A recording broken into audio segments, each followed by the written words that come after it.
السلام علیکم ویورز، آج کی اس ویڈیو میں ہم بات کرنے والے ہیں drama serial the way back to you episode 6 کے حوالے سے۔ قسط 6 کا آغاز ایک پرسکون صبح سے ہوتا ہے۔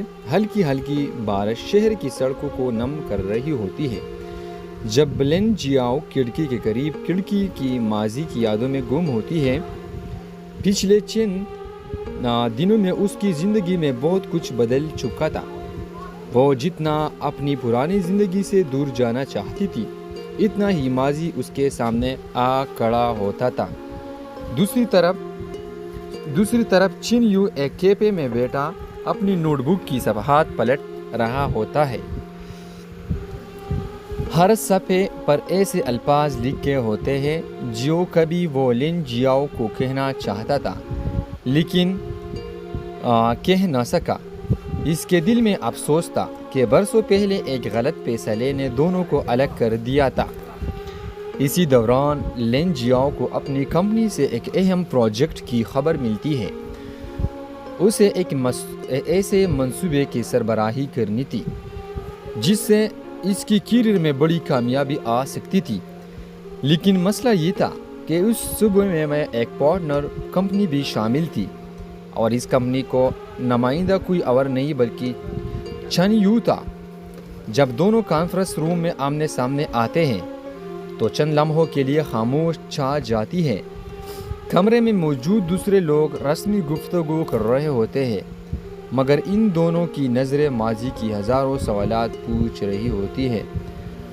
میٹنگ ختم ہونے کے بعد چن یو آہستہ سے کہتا ہے، کافی وقت گزر گیا ہے۔ لن جیاؤ مختصر جواب دیتی ہے، ہاں بہت وقت۔ یہ الفاظ چھوٹے تھے مگر ان کے پیچھے برسوں کی کہانی چھپی ہوئی تھی۔ اگلے دنوں میں ایک ساتھ فیلڈ وزٹ پر جانا پڑتا ہے۔ سفر کے دوران گاڑی میں عجیب خاموشی رہتی ہے۔ آخرکار چن یو خاموشی توڑتا ہے، کیا تم ابھی بھی مجھ سے ناراض ہو؟ لن جیاؤ کھڑکی سے باہر دیکھتے ہوئے جواب دیتی ہے، کچھ زخم وقت کے ساتھ ساتھ بھر جاتے ہیں لیکن ان کی نشان باقی رہتے ہیں۔ یہ جواب سن کر چن یو کے دل میں درد کی ایک لہر دوڑ جاتی ہے۔ سفر کے دوران اچانک بارش تیز ہو جاتی ہے اور گاڑی ایک چھوٹے سے قصبے میں رک جاتی ہے۔ انہیں رات وہی گزارنی پڑتی ہے۔ ہوٹل میں صرف 2 کمرے باقی ہوتے ہیں جو ایک دوسرے کے سامنے ہوتے ہیں۔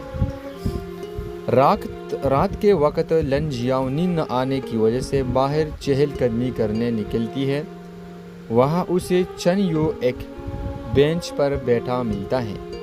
کچھ دیر دونوں خاموش رہتے ہیں، پھر چن یو کہتا ہے، میں نے کبھی تمہیں بلایا نہیں۔ لن جیاؤ کی آنکھوں میں نمی آ جاتی ہے لیکن وہ خود کو سنبھال لیتی ہے، لیکن تم نے مجھے چھوڑ دیا تھا۔ چن یو فوراً جواب دیتا ہے، میں نے تمہیں نہیں چھوڑا تھا، میں تمہیں بچانا چاہتا تھا۔ یہ سن کر لن جیاؤ حیران رہ جاتی ہے۔ پہلی بار اسے احساس ہوتا ہے کہ شاید کہانی وہ نہیں تھی جو وہ برسوں سے سمجھتی آئی تھی۔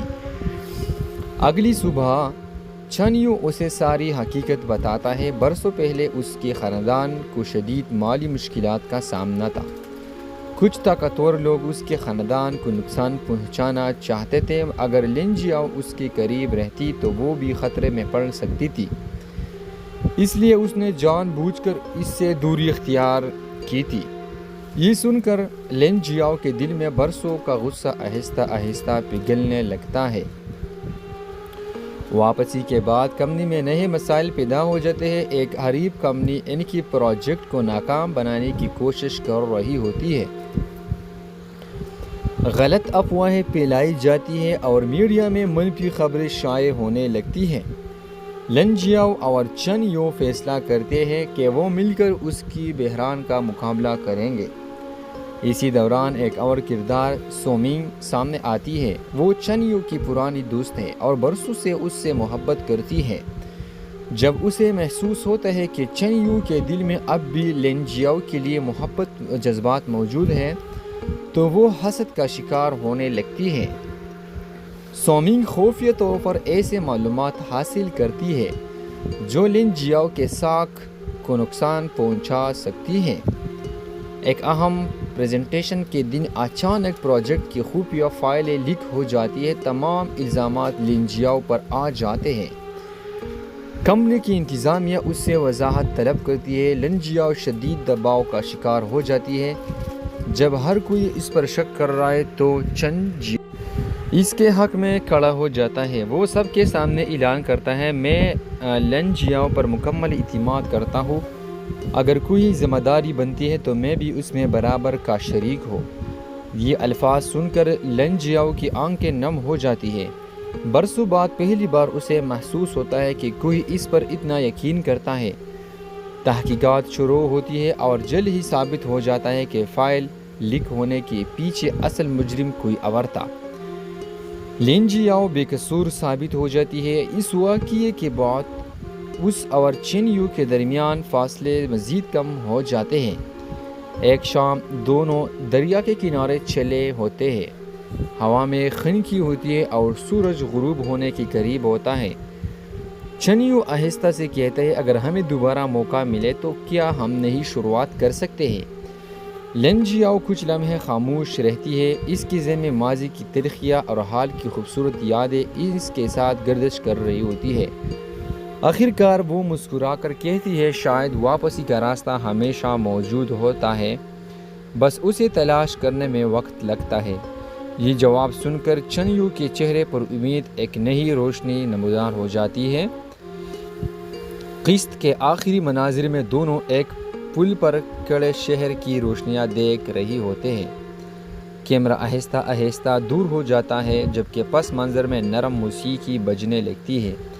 لیکن اس لمحے سومی ایک فون کال کرتی ہے اور کسی نامعلوم شخص سے کہتی ہے اگر میں انہیں ایک ساتھ نہیں پا سکتی تو میں انہیں خوش بھی نہیں رہنے دوں گی. اس جملے کے ساتھ ایپیسوڈ ختم ہو جاتی ہے اور ناظرین کو اگلے قسط کے لیے بے حد تجسس میں چھوڑ دیتی ہے. ایپیسوڈ 6 محبت, قربانی, غلط فہمیوں اور دوسری بار ملنے والی امید کی ایک جذباتی کہانیاں پیش کرتی ہے. اس قسط میں نہ صرف مرکزی کرداروں کے درمیان تعلق مضبوط ہوتا ہے بلکہ آنے والے ان خطرات کی بنیاد بھی رکھی جاتی ہے جس سے ڈرامہ مزید دلچسپ اور سنسنی خیز بن جاتا ہے. اگر آپ لوگ ڈرامہ کی شائقین ہیں اور ایپیسوڈ 6 دیکھنا چاہتے ہیں تو اس ویڈیو کو لائک کریں, چینل کو سبسکرائب کریں. Thanks for watching. Bye for now. Take care.